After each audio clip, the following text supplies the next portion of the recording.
Baiklah,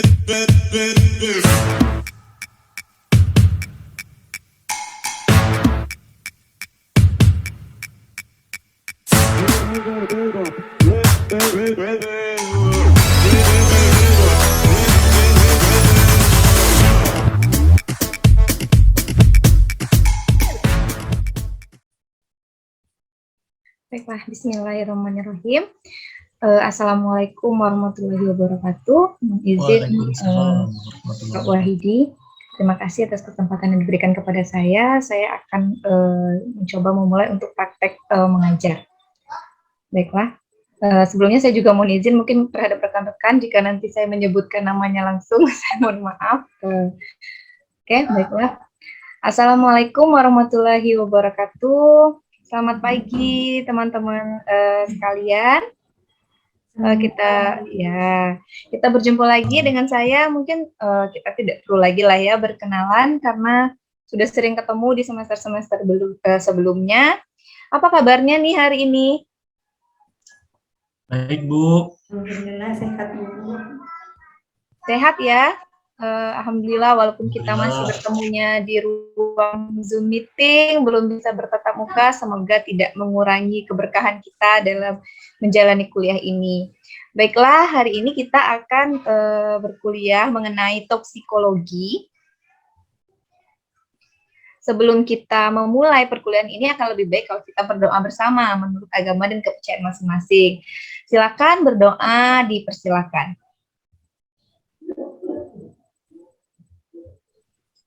Oke, berdoa selesai. Nah, sebelum kita masuk lebih lanjut, jangan lupa untuk melakukan presensi di laman e-learning. Silakan nanti dicari kursus toksikologi 2021, di mana kalian sudah pada mendaftar ya kemarin ya. Sudah ya? Oke, silakan dilihat di topik 1 di pendahuluan, lalu silakan mengisi presensi. Saya berikan waktu kurang lebih 2 menit ya untuk melakukan presensi. Oke, sudah semua ya presensi ya, Bapak, teman-teman sekalian. Oke, ini ada sebuah quote yang menarik ini kalau menurut saya ya. A person who never made a mistake never tried anything new. Jadi, teman-teman sekalian, kalian itu jangan pernah takut untuk melakukan kesalahan, karena dari kesalahan itu kita belajar sesuatu yang baru. Kita akan menjadi pribadi yang akan lebih baik lagi. Oke, jadi kalau misalnya di semester kemarin merasa nilainya kurang, nggak masalah, silakan kita harus berusaha untuk lebih baik lagi di semester ini bersama saya di mata kuliah toksikologi. Baiklah, kalau kata orang tidak kenal itu maka tidak sayang ya, jadi kita harus mengetahui dulu nih, apa sih yang harus kita capai di pembelajaran toksikologi ini. Yang pertama, mampu melakukan analisis parameter fisika, kimia, fisikokimia, dan biologis, bahan obat dan atau produk obat. Lalu yang kedua, mampu menerapkan ilmu dan teknologi dalam riset kefarmasian. Nah, sedangkan tujuan pembelajaran kita pada pagi hari ini, itu yang pertama, kalian semua nih, mahasiswa yang saya banggakan, itu nantinya mampu menjelaskan pengertian mengenai toksikologi, mampu menjelaskan mengenai azas toksikologi, serta mampu menjelaskan mengenai ruang lingkup toksikologi. Nah, di sini saya mau tanya dulu nih, apa kalian pernah mendengar istilah toksikologi ini? Teman-teman? Belum? Belum ya? Oke, saya tahu kalian sebenarnya sudah pernah dengar, cuma masih malu-malu kayaknya ya, masih malu-malu untuk menjawab mungkin. Oke, nih, menurut Loomis itu, ilmu yang mempelajari aksi berbahaya zat kimia atas sistem biologi. Lalu ada dari Dole dan Bruce, itu juga mengatakan bahwa toksikologi itu ilmu yang mempelajari pengaruh zat kimia yang merugikan atas sistem biologi. Dan Timbrell juga menyebutkan bahwa ada interaksi antara senyawa kimia dengan sistem biologi tubuh. Nah, kalau dari beberapa pernyataan ini, Jadi bisa kita lihat ya, bisa kita simpulkan bahwa toksikologi itu sebenarnya adalah ilmu yang mempelajari mengenai interaksi dari suatu zat kimia yang berbahaya terhadap sistem biologi. Seperti itu ya, bisa dipahami? Iya, Bu. Oke, lalu apa sih pentingnya Bu kita belajar ini? Ngapain sih repot-repot belajar tentang keberbahayaan zat kimia? Nah ini, dapat mengevaluasi keberbahayaan zat kimia sehingga nantinya itu kita dapat menentukan batas keamanan. Kenapa ini penting? Di farmasi ya, kalian itu nantinya akan mengenal obat, memberitahu mengenai obat. Nah, kalau misalnya kita tidak tahu keberbahayaan dari obat tersebut bagaimana? Obat itu kan zat kimia kan? Nah, kalau misalnya kalian nggak tahu nih batas amannya si obat, lalu main kasih-kasih aja, misalnya minum paracetamol, apa iya mau kasih 4 tablet? Bisa-bisa mengudar itu pasien kalian ya. Jadi itulah kenapa pentingnya kita mempelajari toksikologi. Oke, Ibu mau kalian lebih memahami mengenai toksikologi itu melalui diskusi kelompok. Silahkan, ini ada 4 orang, nanti kita akan bagi. Silahkan mungkin kelompok pertama bisa Herlin dan Emelda ya bergabung. Lalu kelompok yang kedua bisa Denny dan Ayu untuk bergabung. Ini nanti kalian akan mendiskusikan masalah toksikologi yang ada. Setelah itu nanti kita akan sedikit mempresentasikan hasil diskusi yang kalian peroleh ya.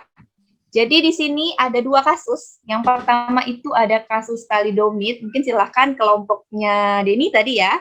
Lalu yang kedua ada kasus albotil. Kalau kasus albotil ini kasus terbaru, mungkin baru beberapa tahun yang lalu. Itu silakan nanti Herlin dan Emelda untuk berdiskusi. Oke, baiklah. Sudah paham ya mengenai tugasnya? Sudah, Bu. Oke, Ya, jadi Bu. nanti silakan kalian search kasusnya, apa yang bisa kalian analisis, apa yang bisa kalian dapatkan dari kasus tersebut. Oke, Ibu kasih waktu sekitar 30 menit untuk kalian berdiskusi. Silakan, kita akan ke breakout room ya, biar kalian lebih enak untuk berdiskusi.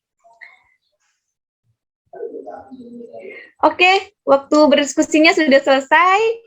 Apakah sudah selesai ya semuanya ya untuk diskusi ya? Sudah siap untuk mempresentasikan? Insya Allah, Bu. Sudah ya, Ibu yakin sudah pasti sudah paham semua. Ini kasusnya juga tidak sulit untuk dicari ya. Mungkin boleh Ibu meminta waktunya untuk bisa mempresentasikan hasil diskusinya. Mungkin bisa dimulai dari kelompoknya siapa dulu nih yang mau? Kelompoknya Herlin bisa? Ya, Bu. Silakan Herlin. Herlin atau Emelda yang akan menyampaikan? Saya boleh, Bu. Oke, boleh. Ini saya stop aja ya, stop share dulu biar kita bisa melihat wajah-wajah cantik dan gantengnya. Silakan, Herlin. Ya, untuk kasus albotil ini, Bu, tentunya dianggap sangat serius karena berkaitan sekali dengan keselamatan pasien. Di mana dalam laporan itu terdapat 38 kasus yang menunjukkan bahwa adanya efek samping dari albotil yang malah memperparah sariawan. Jadi yang niatnya kita mau sehat jadi memperparah yang diderita oleh pasien tersebut sehingga menyebabkan infeksi dan masyarakat menganggap ada kelalaian dalam pengawasan obat tersebut. Begitu, Bu. Oke, terima kasih Herlin dan Emelda atas hasil diskusinya. Ya, kita berikan tepuk tangan dulu ya untuk kelompok Herlin dan Emelda. Sangat bagus. Jadi memang albotil itu kalau kita biasa gunakan memang ampuh ya untuk sariawan ya. Saya sendiri itu kalau pakai itu biasanya sehari 2 hari juga langsung sembuh. Tapi ternyata setelah digunakan bertahun-tahun, ini muncul efek yang tidak diinginkan. Ada efek toksik yang dihasilkan oleh si albotil ini. Sehingga menyebabkan bukannya sembuh, itu malah memperparah. Ya, oke, mungkin kita bisa lanjut ke kasus yang kedua. Kelompoknya Denny dan Ayu, siapa yang akan mempresentasikan hasilnya? Silahkan. Saya, Bu. Oke, silakan Ayu. Oke, thalidomide itu merupakan obat yang telah menyebabkan jutaan kasus cacat lahir. Di tahun 1956 di Grunenthal, sebuah perusahaan farmasi di Jerman Barat, yaitu mengeluarkan obat yang bernama thalidomide. Obat itu dipasarkan sebagai obat multifungsi yang diklaim bisa menyembuhkan insomnia, batuk-batuk, demam, dan sakit kepala. Dokter kandungan Australia bernama Dr. William McBride menemukan hubungan thalidomide dengan kelahiran bayi tanpa lengan dan kaki. Obat tersebut seperti berkontradiksi dengan pertumbuhan dan perkembangan janin, Bu. Mungkin sekian saja hasil dari diskusi kami. Oke, bagus sekali. Kita beri tepuk tangan juga untuk kelompoknya Dedi dan Ayu ya. Oke, jadi benar sekali. Jadi kasus thalidomide itu sangat heboh ya pada zaman itu.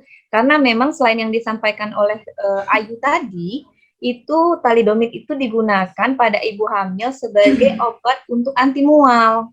Ya, jadi seperti yang kalian ketahui, ibu hamil itu kan biasanya dia mengalami mual muntah gitu ya di awal-awal kehamilan. Nah, itu diberikanlah obat thalidomide ini. Ternyata kasusnya adalah setelah lahir itu yang menggunakan si thalidomide ini anaknya lahirnya cacat seperti yang sudah disampaikan oleh Ayu. Jadi oke, jadi itu ya, kalian sudah mengetahui kasusnya, jadi betapa pentingnya itu kita perlu mempelajari toksikologi, karena kalau misalnya kita tidak mempelajari toksikologi ini, ya keberbahayaan itu ya sungguh sangat memprihatinkan ya, kan kita nggak mau ya di masa akan datang, itu anak cucu kita itu mengalami yang seperti itu. Oke, baiklah. Nah, mungkin untuk perkenalan mengenai toksikologi ini cukup sampai di sini. Di akhir ini, apakah ada yang mau memberikan kesimpulan terhadap mata kuliah ini? Silakan, ada yang mau? Ayo Bu, izin Bu. Oke, silakan Denny. Boleh ya Bu. Jadi kalau saya boleh simpulkan ini Bu, tadi kan Ibu masih menerangkan perkenalan dari toksikologi gitu ya. Jadi toksikologi itu kalau yang saya tangkap adalah ilmu yang mempelajari ya tentang interaksi bahaya gitu ya dari obat terhadap sistem biologis gitu ya, terutama tubuh sebagai penerima gitu ya. Jadi efek-efeknya bagaimana gitu ya terhadap tubuh kita. Itu mungkin Bu. Terima kasih. Oke, bagus sekali. Boleh kita berikan tepuk tangan juga untuk Denny ya. Ya, bagus sekali. Oke. Nah, itu tadi sudah kesimpulan sudah diberikan oleh Denny. Mungkin nanti untuk lebih lanjutnya mengenai toksikologi, uji-ujinya kita akan bertemu di pertemuan selanjutnya. Tapi sebelum kita mengakhiri kuliah hari ini, Ibu akan memberikan kalian kuis dulu terlebih dahulu. Sebentar, Ibu share screen lagi.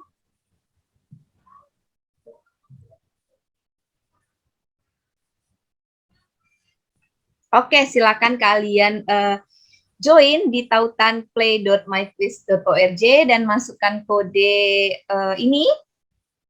Oke, silakan boleh langsung dicoba ya. Kodenya 798-130. Oke, bisa membuka semua. Bisa, Bu. Oke, sudah bisa memasukkan kodenya? Sudah bisa, Bu. Oke, sudah bisa. Silakan kita kerjakan bersama-sama.